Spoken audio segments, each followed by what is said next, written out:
to remind people, the bad guys will continue to do it. Whether you make it illegal or not, they don't care.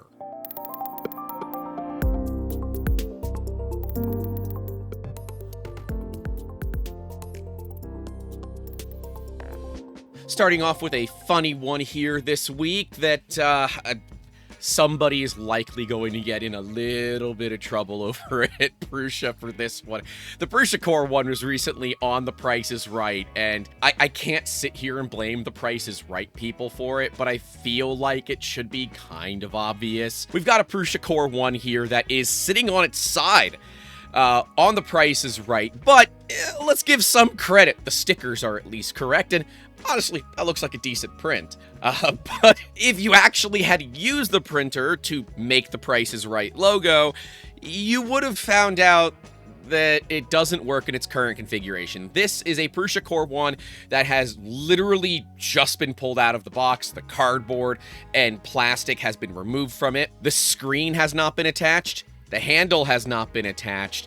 Even the build plate has not been put onto the machine. Even if you did have the screen on it, it might not work in its current configuration, but I am now curious if a Prusa Core 1 can print on its side. I would print it on the other side because it's now face down on a spool. That would be a bit of a problem from a 3D printing perspective, but in theory, it could work. This to me is a prime example of why machines should come with some level of instruction manual, and if they do a better job at making sure that the people that are receiving the product are actually going through that manual and understanding how to put it all together. I will say that the Core 1 had a phenomenal unpacking experience. The Core 1L was a significantly better unpacking experience, but the Core 1 itself had a very easy unpacking experience, and it was relatively simple to get assembled and put together and running. But I also have experience in this. I've done this once or twice, and you can't always guarantee that some random person that might be putting it on a game show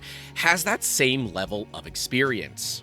I hope if nothing else, this could be a really interesting and valuable learning lesson for Prusa of what went wrong. Like, anytime you have an instance like this, it is great as a company to do like a post-mortem and discuss what went wrong and why, and how this could be resolved in the future. I'd like to know your thoughts down below. What went through the heads of not only the people that were setting it up that said, oh, well, this seems right, but also the facepalm reactions that the Prusa staff, that when everybody saw this, that the overall facepalms that would have occurred from all of this. And if you guys do want to see like how we might have handled this, or even learn how to make money with your 3D printers, myself and Jacob just had a podcast episode this past Sunday all about kind of the basics of starting a business with 3D printing, getting into some more of the nitty-gritty details as well. We'll card to that so you guys can take a watch, but I'd love to know your thoughts down below. And hey, while you're down there,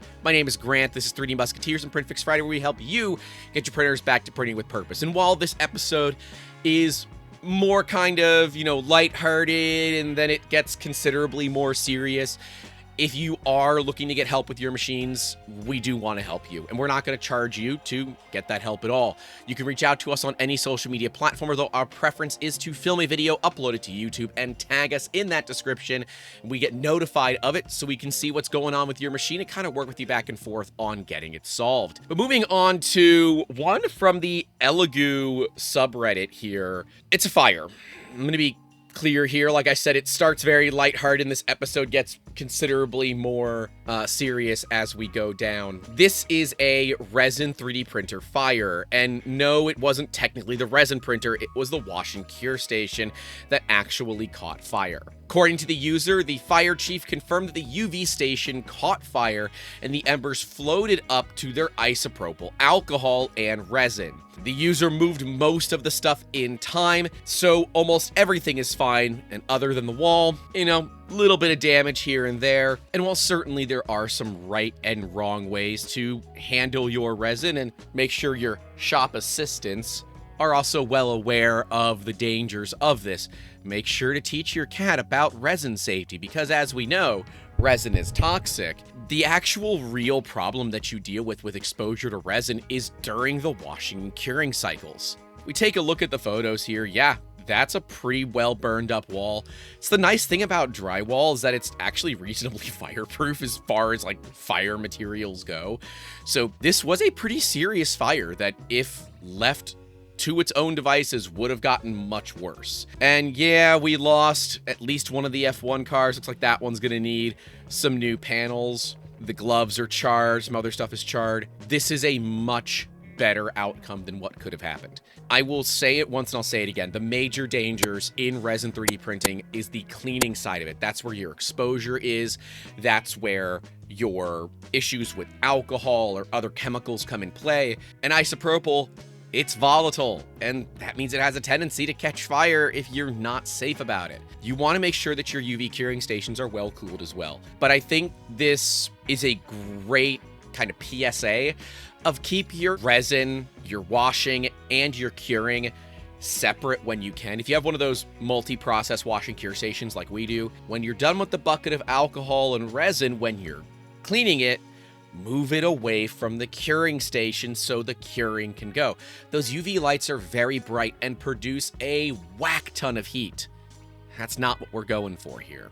But yeah, this user got very lucky because that is a fire that could have absolutely spread very quickly, and they're very lucky that there wasn't a wood stud or something behind that would have caught fire as well. Love to know your thoughts down there, especially those of you who are big into resin 3D printing.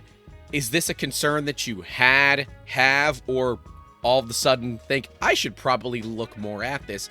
And if you have had this concern, what are you doing to combat these issues with the heat from the UV and the flammability of the alcohol? I'd love to know down below.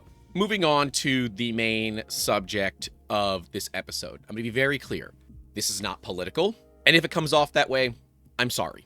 We're doing our best to talk about this, and it's something that I've taken many days to think about whether or not we want to talk about this, given that we're in Florida and the issue with the Second Amendment and 3D printing and all of that has been a hot button item for this industry since day one. We now have 2 states that have introduced legislation to ban the production of 3D printed firearms, whether it is for personal or commercial use. At the current time of recording, the Second Amendment does allow U.S. citizens to produce firearms for their own use. We see the states of New York and Washington saying, yeah, but let's not do it with 3D printers. Here's the bill. Here is the actual bill for the state of Washington. And while this bill has only been introduced at this time, it hasn't passed. It hasn't even been voted on yet.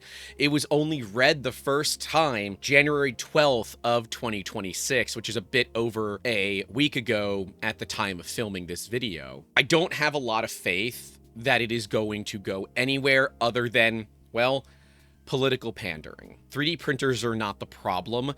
And if you wanted to somehow limit people's ability to manufacture firearms, you don't want to keep the printers from doing it, you want to keep the software from doing it. But the problem that we run into is that these bills, as they're currently slated and as they're currently written, are incredibly vague.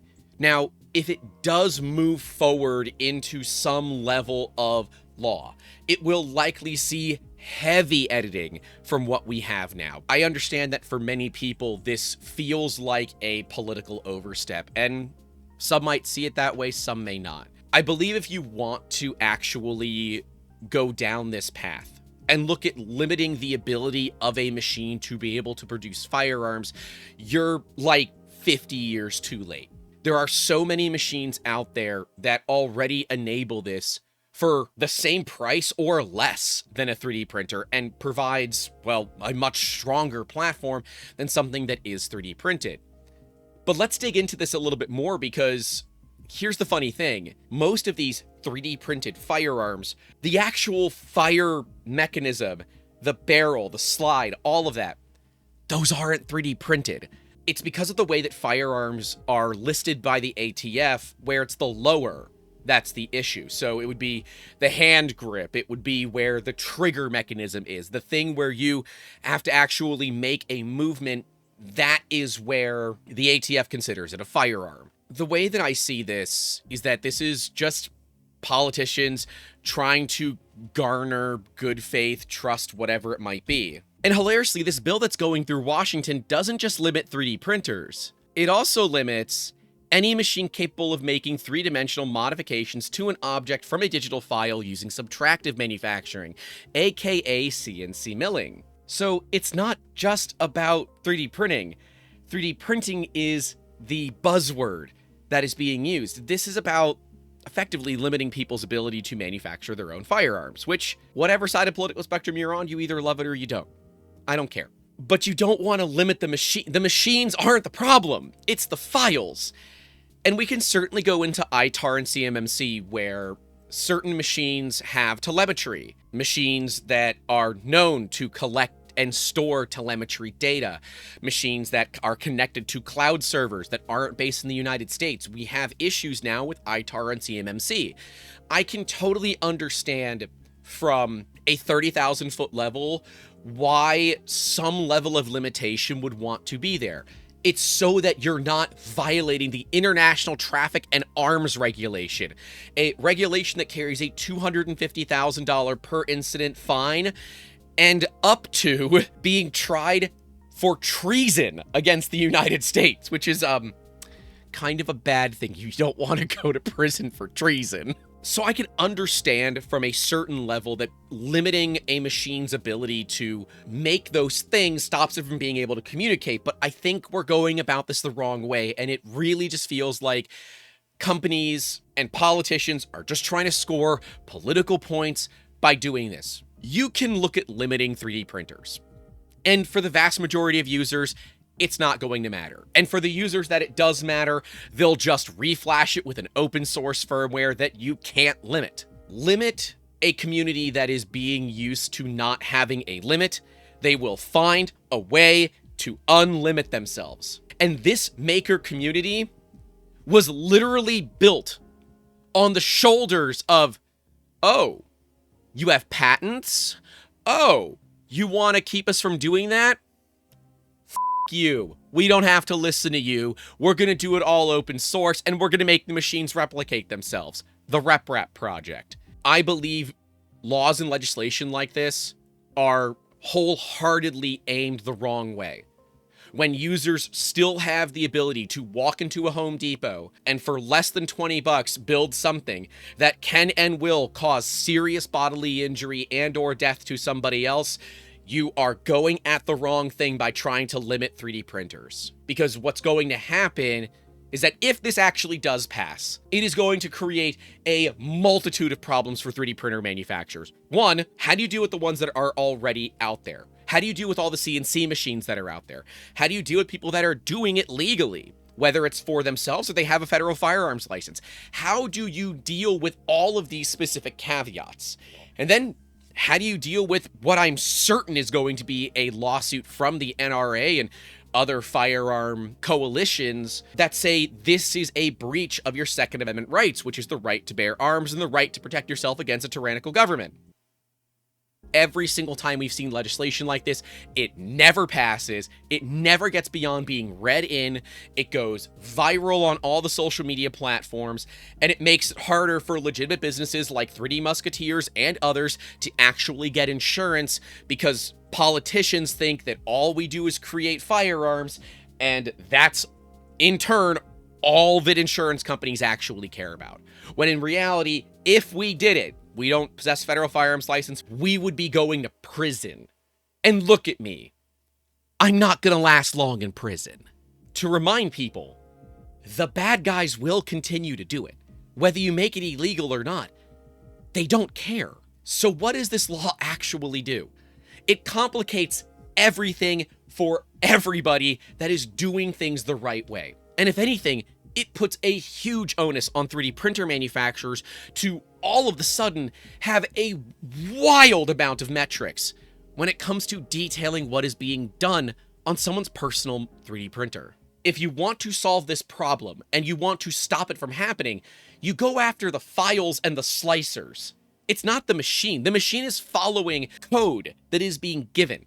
It's the slicer that is producing the code. The slicer and the files are the problem. It's not the printer. I would bet dollars to donuts that these don't even make it beyond a vote.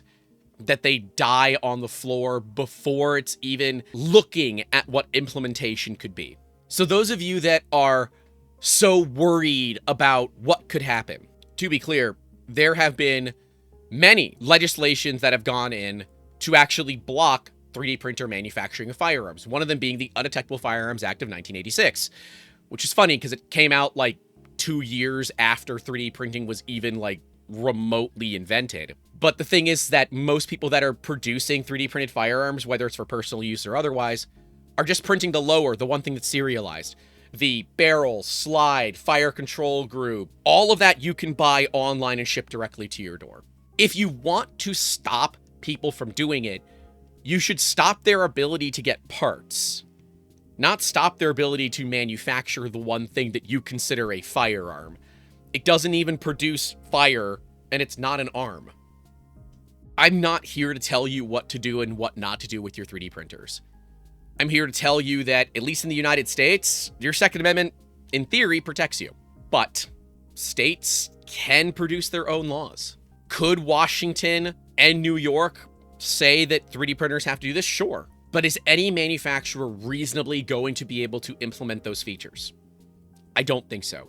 And hilariously, the ones that I think could, Bamboo and a couple of others that have lots of really, really good data and telemetry on their machines, they're not based in the US. They're not going to comply with this.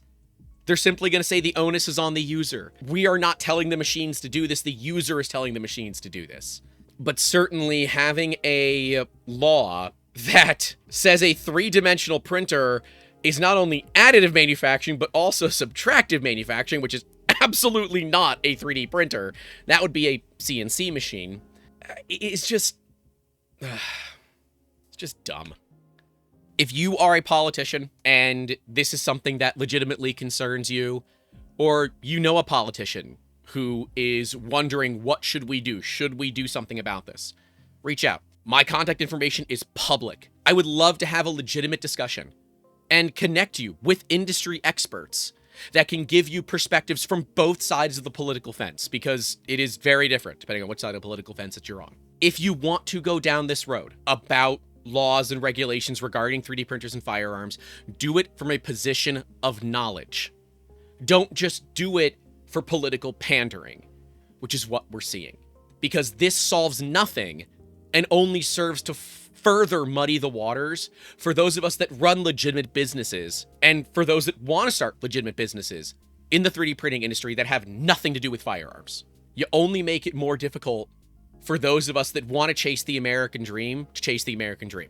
If you don't like this, send letters, make phone calls. The best thing you can do is get out and vote. If you want to see change happen, be the change driver. And I recognize those of you outside of the US that might not have access to firearms the way that people in the United States do, might think this is just stupid American stuff. And you're right, it absolutely is. Stop simply pushing for political nonsense. I've talked about this enough. I'd like to know what you all think down in those comments. I want to be clear, I've done my best to keep it as politically neutral as possible, and I welcome any proper, non-politically charged discussions in the comments below. Whether you are American or not, if you have questions about what it could mean, please ask them. And if you have answers to those questions, please respond and answer questions. I want this to be a space where people are able to ask questions and get answers in a real, legitimate way without this political nonsense. And those of you that are a part of our Discord, or members that support us, your name's listed right next to me at the $5 tier and higher. But in our Discord, the $10 tier and higher, we've been discussing this, and we've had some really, really good discussions about 3D printing, firearms, and all of that. So if that's your kind of thing and you want to have legitimate talks with people that are going to hear you out, it's why we pay gate our Discord. It's a safe space for people to have legitimate discussions about difficult topics. It's what it's here for. You can join. We'd love to have you. That's all we have for you all today. Stay safe out there. Don't forget to call your love and say, don't forget to leave a like and get subscribed. And as always, keep making awesome. Have a good one. Hello. Hi, cat. Okay, you're gonna... Oh god. Oh god. Oh god. Oh god. Oh god. Get off my keyboard. Okay. Alright. Alright. You're here? Okay. Okay. Okay. I will move your bed. I will move stuff for you. So you can go into your bed. I'm sorry.